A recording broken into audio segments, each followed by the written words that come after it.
ही होता है, क्या ओटीपी आएगा उस पर। तो अगर हम सिम ले रहे हैं तो हमारा जो टिकटॉक के केस में मकसद होता है वो सिर्फ प्रोडक्ट हंटिंग होता है। अगर हम सिम को एक्टिव करते हैं, जो कि एक्टिव हो जाती है, कोई इशू नहीं है एज सच, उसमें हमारा एक्सपेंस ज़्यादा बढ़ता है मंथली। यूएस के केस में आपको मंथली बिल पे करना पड़ता है, यूके के केस में आपको एक दफ़ा एक्टिवेशन के टाइम पे आपको 10 पाउंड्स गिव गैप में ऐड करने पड़ते हैं। तो अगर आपने इसको अवॉइड करना है तो आपने जस्ट ये करना है कि आपने सिम खरीदनी है, मेरे से लेनी है या कोई भी सिम प्रोवाइडर है, आपने उससे सिम लेनी है और अपने मोबाइल में इंसर्ट करनी है। और मेक श्योर करना है कि कोई और सिम ना हो उस मोबाइल में। फॉर एग्जांपल आपने अपने मोबाइल में पाकिस्तानी सिम डाली, जैस की, टेलीनॉर की, किसी की भी, अब आपने उस पर अकाउंट बनाया कि मैं यूके में सेल कर रहा हूँ तो मैं प्रोडक्ट हंटिंग करूँगा, तो उसमें आपको शॉप का ऑप्शन शो ही नहीं होगा।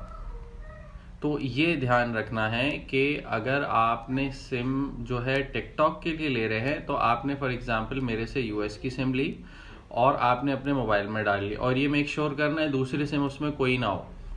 अगर दूसरी सिम भी होगी पाकिस्तानी या इवन यूके की तो वो डेटा एग्जैक्टली सही नहीं दिखा रहा होगा। आपने एक मोबाइल में यूएस की सिम इंसर्ट की, उसके बाद आपने टिकटॉक की आईडी बनाई नॉर्मल जिस तरह की हमारी आईडी होती है, तो वो आपको यूएस का डेटा दिखाएगा। उसमें शॉप का ऑप्शन भी होगा, उसमें आप प्रोडक्ट हंटिंग भी कर सकते हैं। नॉर्मली लोग जो ले रहे हैं सिमें वो इसी पर्पस के लिए ले रहे हैं, और भी पर्पस हो सकता है, बट 99% लोग आजकल जो यूएस की सिम मांग रहे हैं या यूके की सिम मांग रहे हैं उनका यही मकसद है कि हम टिकटॉक के अकाउंट के लिए हंटिंग करें। तो एक मिसअंडरस्टैंडिंग होती है कि मेरे पास पहला सवाल यही आता है ये पूछने के बाद आपके पास सिम है कि नहीं, कि ओटीपी आएगा कि नहीं। ओटीपी के लिए आप लें वाइक का नंबर। वाइक पे आपको $15-20 में 1 साल के लिए यूएस का नंबर भी मिल जाता है, यूके का भी मिल जाता है, और वो आपके जो है एक ऐप होती है उसमें आपको वो नंबर अवेलेबल होता है, उस पर ओटीपीज भी आते हैं। अब कभी कभार फिजिकल सिम में ये इशू होता है, कहीं मिसप्लेस हो गई, मोबाइल कहीं चोरी हो गया, जो कि हमारे यहाँ बहुत आम है, मोबाइल चोरी हो गया, सिम चली गई, उस पर आपने अपना सेलर सेंट्रल जो है उसको कनेक्ट किया हुआ था, ओटीपीज उस पर आ रहे थे, तो इस केस में फिजिकल सिम्स में इश्यूज आते हैं। आपने करना ये है कि जब अपना सेलर सेंटर बना रहे हैं यूके या यूएस, तो आपने उस पे जो वर्चुअल नंबर है जो कि आपकी ईमेल के साथ कनेक्टेड है, आपने वो कनेक्ट करना है, वो कनेक्ट हो जाएगा, उसमें कोई इश्यू नहीं। जो आपने हंटिंग के लिए यूज़ करना है वो आप फिजिकल सिम ले लें यूके या यूएस की। अब आपने एक मोबाइल में यूएस की सिम इंसर्ट की, अब आप उनसे हंटिंग करें, आप उसको एक्टिवेट ना भी करवाएं, आपने जस्ट फॉर एग्जांपल दुकान से जाके सिम ली, जैस की सिम ली, एक मिसाल दे रहा हूँ, जैस की सिम ली, उसको एक्टिवेट नहीं करवाया, उसमें कोई बैलेंस नहीं डलवाया, और आपने उसको मोबाइल में डाला और यूज़ करना शुरू कर दिया। आपको सिम से कुछ भी यूज़ नहीं करना, ना कॉल आएगी ना कॉल करनी, आपको जस्ट डेटा यूज़ करना है। जब हम मोबाइल में सिम डालते हैं यूके की या यूएस में, तो वो ये अज्यूम कर रहा होता है कि ये जो टिकटॉक का अकाउंट है ये उसी कंट्री का है जिस कंट्री में कि इसने सिम डाली हुई। तो आप उसको एक्टिवेट करवा तो सकते हैं यूके की सिम भी, यूएस की सिम, बट वो कॉस्टली काफ़ी पड़ता है। और हम अगर आपने ओ के लिए यूज़ करना है तो उसके ऑल्टरनेट बहुत चीप ऑप्शन भी हैं आपके पास। आप वाइक का नंबर ले लें, आप स्काइप से नंबर बाय कर लें, वाइक सबसे बेस्ट है। वो आप वाइक का नंबर लें और आप उसको अपने यूके या यूएस सेलर सेंट्रल के साथ कनेक्ट कर लें। जो सिम ले रहे हैं आप किसी से भी, वो आप जस्ट अपने मोबाइल में इंसर्ट करें, अपनी आईडी बनाएं टिकटॉक की और उससे हंटिंग करें।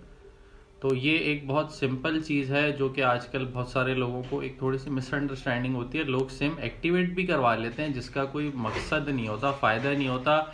आप उस पर हर महीने की यूएस के केस में फ़ीस पे कर रहे होते हैं, यूके के केस में आपको एक्टिवेट करवानी पड़ती है, उसके बाद कभी 6 महीने बाद आपने सिम यूज़ नहीं की, वो बंद हो जाती है।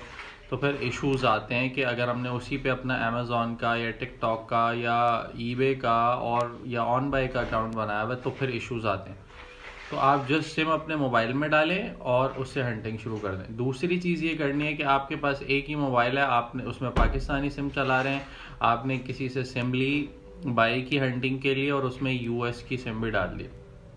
इस केस में जब दो सिम्स होंगी डिफरेंट कंट्रीज़ की तो वो आपको एक्यूरेट डेटा शो नहीं करेगा, उसमें इश्यूज आएंगे।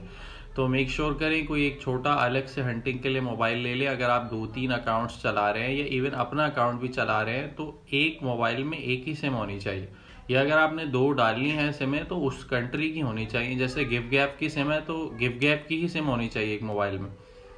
तो इस चीज़ का ख्याल करना है। और अगर फिर भी किसी का कोई क्वेश्चन हो तो आप मेरे से पूछ सकते हैं। दूसरी चीज़ ये है कि मेरे पास काफ़ी दिनों से काफ़ी क्वेरीज आ रही हैं। हम सर्विसेज भी देते हैं ऑन बाय का अकाउंट। आजकल ऑन बाय का अकाउंट नहीं बन रहा, वो ट्रस्ट पायलट के रिव्यूज़ मांगते हैं। तो वो ट्रस्ट पायलट वाली जो उनकी कंडीशन है वो हम किस तरह फुलफ़िल कर सकते हैं, वो इंशाल्लाह मैं एक वीडियो बनाऊंगा, उसमें हम एक अकाउंट बनाएंगे और उसको डिस्कस करेंगे कि हम ट्रस्ट पायलट वाली जो ऑन बाय की रिक्वायरमेंट है वो किस तरह फुल कर सकते हैं। मतलब सारी चीज़ें हम ऑथेंटिक करेंगे, कोई चीज़ हमने इस तरह नहीं करनी कि हम किसी चीज़ को हाइड कर रहे हैं। अब वो करना किस तरह है, क्या क्या चीज़ है। अब हर चीज़ अगर एक सर्विस प्रोवाइडर है वो कोई सर्विस दे रहा है तो इसमें आप ये नहीं सोचें कि सारी चीज़ें मैं खुद ही कर लूँगा।